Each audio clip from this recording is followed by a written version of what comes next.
So hello guys, finally अब तक की सबसे बड़ी खुशखबरी हम मिडिल क्लास वाले लोग के लिए और जितने भी गवर्नमेंट एम्प्लॉय हैं उनके लिए।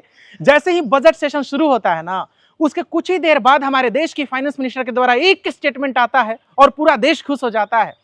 सबसे पहले मैं आपको बता दूं कि जो हमारी सैलरी है ना, वो अगले फाइनेंशियल ईयर से इंक्रीज हो जाएगी। कितनी इंक्रीज होगी डिटेल में जानेंगे, कितने टैक्स बनेंगे कितने नहीं बनेंगे ये भी डिटेल में जानेंगे। तब तक के लिए हम आपको मिलाते हैं हमारे सीनियर इंस्पेक्टर ऋषि सर से। ऋषि सर प्लीज, वेलकम है आपका।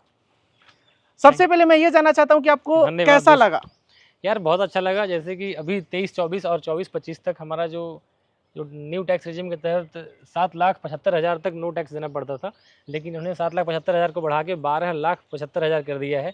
12 लाख का रेंज आप सभी जानते हैं, लेकिन 75,000 का स्टैंडर्ड डिडक्शन जोड़ने के बाद ये 12,75,000 तक जो ये बोल रहे हैं जीरो टैक्स, जो कि एक बहुत बड़ी उपलब्धि है मिडिल क्लास वालों के लिए। क्योंकि पर महीने अगर आप 1,05,10,000 कमाएंगे तब जाके वो आंकड़ा आप पहुँच पाएंगे। और उसमें से अगर आपको 1,05,000 एक छोटी मोटी रकम नहीं होती है। 1 लाख की सैलरी स्टार्टिंग में भी किसी भी सरकारी नौकरी के लिए अचीव करना, ये बहुत बड़ी बात है। जैसे कि अगर आप 4600 ग्रेड पे की बात करेंगे, हम लोग की खुद 1 लाख सैलरी नहीं अभी है। तक नहीं हुई है जबकि उतने साल हो चुके हैं काम करते हुए भी। तो इस हिसाब से हाँ, इसका एक बहुत बड़ा सुकून वाली बात यह है कि अभी तक हम लोगों के साथ क्या था कि टैक्स दिए, नौकरी आया, मतलब सैलरी आया और कुछ पैसा सरकार को देना शुरू कर दिया। लेकिन हाँ, इस बार ये सुकून है कि अब से सैलरी अपनी पूरी की पूरी आएगी। हम लोगों ने मान चुका है कि भाई 4,000 सरकार का, 6,000 सरकार हम का, लोग हर एक महीने डिडक्शन होता है। जैसे ही सैलरी आता है तो कभी 5,000 टैक्स कटता है, कभी 4,000, कभी 3,000। हाँ जी, लेकिन इस बार यानी कि जैसे मान लीजिए कि इस बारी का जो हम लोग का टैक्स बना है, अभी हमारी ग्रॉस सैलरी लगभग 80 से 85,000 शायद है ना, 87 से 90,000 मान लीजिए, ठीक है। टोटल जो टैक्स बना ना 50 से 60,000 रुपए का टैक्स बना। अब कितने खुश होंगे वो लोग, जितने भी लोग सरकारी एम्प्लॉय हैं या फिर जितने भी लोग मिडिल क्लास वाले हैं जिनका पर मंथ जो सैलरी है लगभग 1 लाख है, उनको 1 रुपए का भी अब टैक्स नहीं देना है। इस 12 लाख तक नो इनकम टैक्स, इसको ऐसे समझ सकते हैं लोग। हाँ जी, आप ऐसे ही समझिए ना कि आप 1 लाख, या फिर ऐसे समझ लीजिए ना कि अगर आप इवन 12,75,000 से अगर आपका 1 पैसा बढ़ता भी है तो भी आपको मात्र 60,000 टैक्स देना पड़ेगा, अगर बढ़ता है तो। लेकिन 12,75,000 पहुंचने में ही लोगों की मतलब कई पीढ़ियां हम लोग इतने टाइम से जॉब कर रहे हैं। मेरा खुद 2-2.5 साल हो गया। हाँ। भैया का खुद कितना साल हो गया भैया आपका एक्सपीरियंस? 4 साल से यहाँ पर है और जीएसटी इंस्पेक्टर हैं। हाँ जी। और आज तक 1 लाख की सैलरी अभी तक तो नहीं गई होगी। अभी तक नहीं गई है। तो यानी कि अभी जो भैया हर एक महीने टैक्स दे रहे हैं और पूरे साल में ये टैक्स 60,000 रुपए लगभग अगर हो रहे हैं ना मेरे भाई, तो 60,000 अगले फाइनेंशियल ईयर से, यानी कि इस महीने के 1 अप्रैल से शुरू हो जाएगा ना फाइनेंशियल ईयर, यानी कि 60,000 रुपीज भैया हमारे सेव करेंगे अपनी सैलरी में। Am I right? बिल्कुल बिल्कुल। इस तरह से आप ये समझिए कि गवर्नमेंट ने उनका वो फॉरेन जाने का जो ट्रिप है उसे इंडोर्स किया है। और एक बात बताइए, आप बोलते हैं कि आप ये समझो इस टैक्स रिज्यूम पुराने वाले से कि आप 11 महीने अपने लिए काम करते हैं जैसे, और 1 महीने सरकार के लिए आप काम करते हैं, ठीक है। यानी कि वो इस बार कम से कम ऐसा होगा कि अब 12 के 12 महीने खुद के लिए काम करेंगे।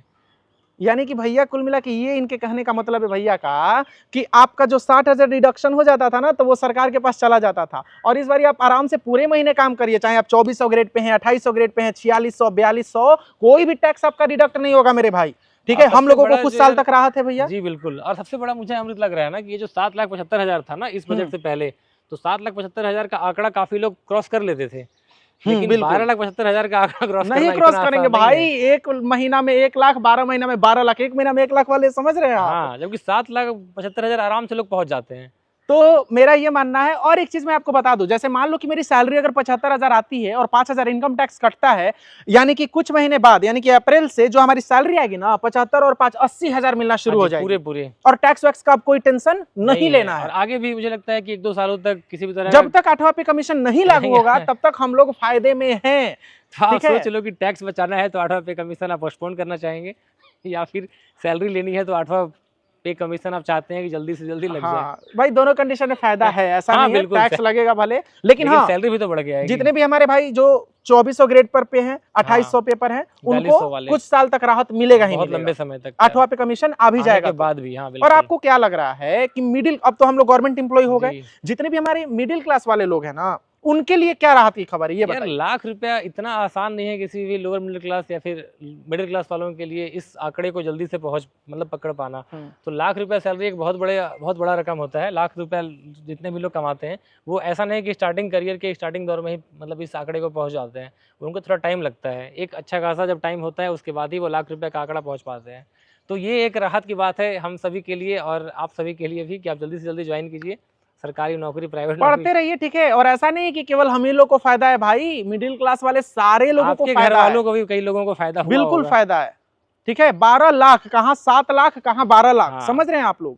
तो मेरा बस यही कहना है कि मैं बहुत ही धन्यवाद देता हूँ भाई, ठीक है। आप भी भैया खुश तो होंगे। हाँ जी बिल्कुल, बहुत खुश है यार। रूम रेंट है मान लीजिए 10,000 रुपया, हाँ, हाँ। ऐसा समझा जाएगा 5,000 रुपया 5,000 एक्स्ट्रा रिटर्न आ मिल जा ही रहा रहा है। यार। कहीं के लिए एक ट्रिप, मेरे दिमाग में सबसे पहले यही है ना कि कहीं एक आदमी इसको मतलब एक ट्रिप प्लान कर सकता है कि एक, आराम से। हाँ, अगर इंडिया में घूमना है तो 2 जगह आराम से आदमी कहीं पे जाके घूम सकता है, ये बहुत बड़ी बात है।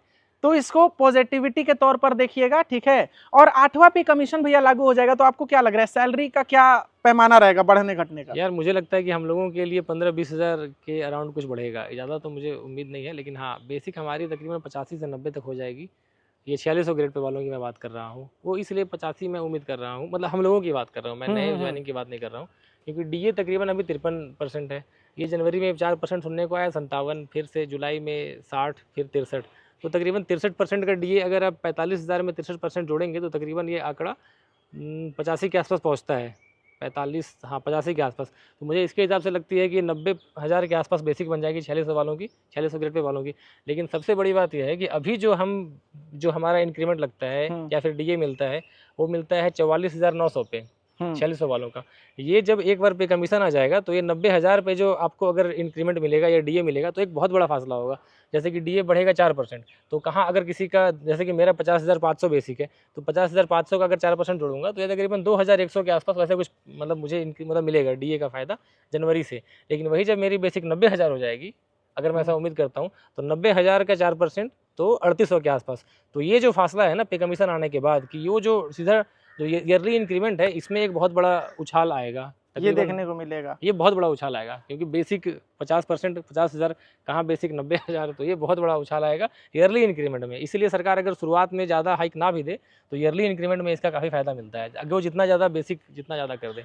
और जैसे ही 8वां पे कमीशन लागू हो जाएगा, हम जितने भी हमारे भाई लोग 4600 ग्रेड पेपर हैं ऑलरेडी, उनको तो टैक्स देना पड़ेगा स्लैब के हिसाब से ना, अगर 12 लाख क्रॉस कर जाते हैं तो अगले साल तक मुझे लगता है कि नहीं भी देना पड़े, क्योंकि वो एनपीएस का जो एम्प्लॉयर कंट्रीब्यूशन होता है वो तो एटीसीसी D1B में वैसे भी वो डिडक्शन के तहत आता है, तो उसमें तो वैसे भी देना नहीं पड़ता है। लेकिन वो 12,75,000 का आंकड़ा टच करने के लिए इन्हें मुझे लगता है कि 4600 वाले जो अभी भी ज्वाइन करेंगे उनको अगले 1-2 साल तक कोई भी टैक्स देने की जरूरत शायद मुझे नहीं लगती है कि देना पड़ेगा। वो तो डिपेंड करेगा 8वां पे कमीशन में कितना बड़ा हाइक मिलेगा। लेकिन फिर भी मेरा जो कैलकुलेशन है, गलत सही जो भी, मुझे लगता है कि वो आगे 1-2 सालों तक कोई भी फिलहाल अभी एकदम पॉजिटिव रहिए लोग, ठीक है। हाँ। इस साल आप ही लोग के मजे हैं, जितने भी हमारे भाई मिडिल क्लास वाले फैमिली से हैं और गवर्नमेंट एम्प्लॉय हैं, आराम से एकदम खुश रहिए लोग। और जितने भी लोग तैयारी कर रहे हैं ना, आप भी लोग इस चीज को सोचिएगा और आराम से आप लोग प्रिपरेशन कर सकते हैं और ज्वाइन कर सकते हैं, ठीक है। एक और इनको बोल देते हैं ना, वो एनपीएस वर्सेस यूपीएस का भी हम लोग एक बना रहे हैं कंपैरिजन। हाँ, आपके चैनल पे वो आएगा। हाँ ठीक है, जिस दिन आएगा मैं इनके चैनल का पहले लिंक डिस्क्रिप्शन में दे रहा हूँ। अभी ये नए हैं भैया, ठीक है। ये काफी चीजों को डिटेल में एनालिसिस करके ही कोई वीडियो बनाते हैं, तो जाकर के आप लोग देख लीजिएगा। इनके चैनल को फिलहाल के लिए सब्सक्राइब कर लीजिए मेरे भाई। और एक बात मैं बता दूं कि मैं खुश हूँ और ये भी भैया खुश है, क्योंकि जो पर ईयर हम लोग जो टैक्स देते थे 50 से 60,000 रुपए, वो सीधे हमारे अकाउंट में आ जाएंगे और एक महीने के होते हैं एवरेज 5,000 रुपए, ठीक है भाई। तो हमारे तरफ से आ जाइए, मैं आपको मिठाई खिलाने की जिम्मेवारी लेता हूं। बाकी आपकी क्या राय है आप कमेंट सेक्शन में जरूर बताइएगा, ठीक है। आप क्या सोचते हैं 8 पे कमीशन लागू हो जाने के बाद आपकी क्या राय है? अभी फिलहाल ये जो बजट आया है इसको लेकर के आपकी क्या राय है, ठीक है। किसको घाटा है, किसको फायदा है, कौन खुश है, कौन नाराज है, सब कुछ आप लोग कमेंट सेक्शन में अपना प्रतिक्रिया दीजिए। तब तक के लिए thank you so much Rishi sir, और थैंक यू सो मच आप लोगों के लिए। और वीडियो पसंद आई तो वीडियो को लाइक कर दीजिएगा। Thank you.